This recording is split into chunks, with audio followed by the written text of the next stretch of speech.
A senior monk and a junior monk were traveling together. At one point, they came to a river with a strong current. As the monks were preparing to cross the river, they saw a very young and beautiful woman also attempting to cross. The young woman asked if they could help her cross to the other side. The two monks glanced at one another because they had taken vows not to touch a woman. Then, without a word, the older monk picked up the woman, carried her across the river, placed her gently on the other side, and carried on his journey. The younger monk couldn't believe what had just happened. After rejoining his companion, he was speechless, and an hour passed without a word between them. 2 more hours passed, then 3. Finally, the younger monk could contain himself any longer, and blurted out, "As monks, we are not permitted a woman. How could you then carry that woman on your shoulders?" The older monk looked at him and replied, "Brother, I set her down on the other side of the river. Why are you still carrying her?"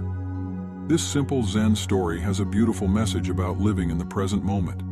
How often do we carry around past hurts, holding on to resentments when the only person we are really hurting is ourselves? We all go through times in life when other people say things or behave in a way that is hurtful towards us. We can choose to ruminate over past actions or events, but it will ultimately weigh us down and sap our energy. Instead, we can choose to let go of what doesn't serve us anymore and concentrate on the present moment. Until we can find a level of peace and happiness in the present circumstances of our lives, we will never be content, because now is all we will ever have. Once upon a time, in a distant land nestled between rolling hills and babbling brooks, there journeyed 2 monks, a senior and a junior, bound together by their shared quest for enlightenment. They walked the path of the ancient teachings, finding solace in the rhythm of their footsteps and the whispers of the wind. One day, their journey led them to the banks of a roaring river, its currents a reflection of life's challenges. As they stood at the water's edge, contemplating their next move, a vision of youth and grace emerged. A young woman, her eyes filled with determination, longing to cross to the other side. A moment of tension passed between the 2 monks, their silent glances echoing the vows they had sworn, promising to abstain from touching a woman.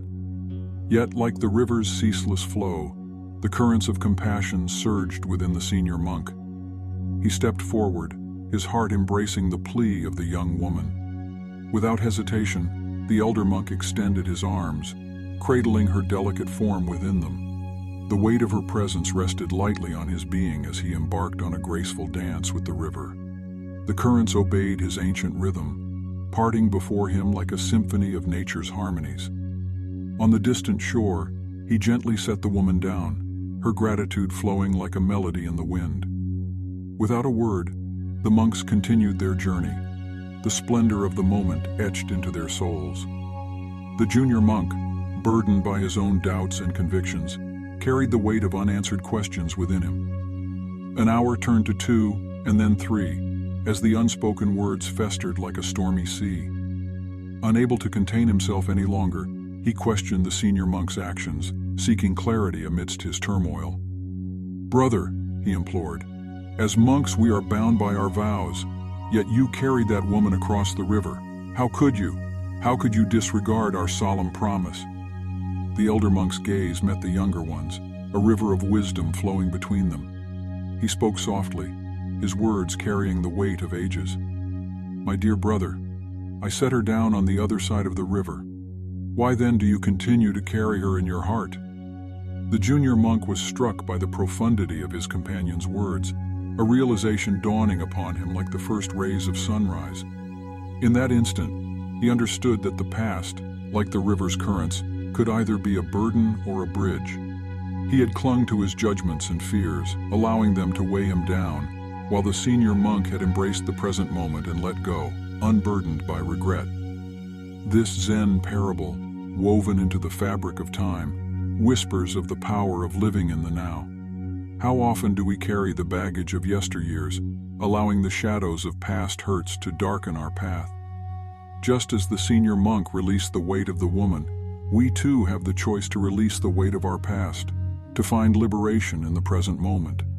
Life, like the river, flows ceaselessly, and it is in this moment, the ever-present now, that we can find peace, happiness, and contentment.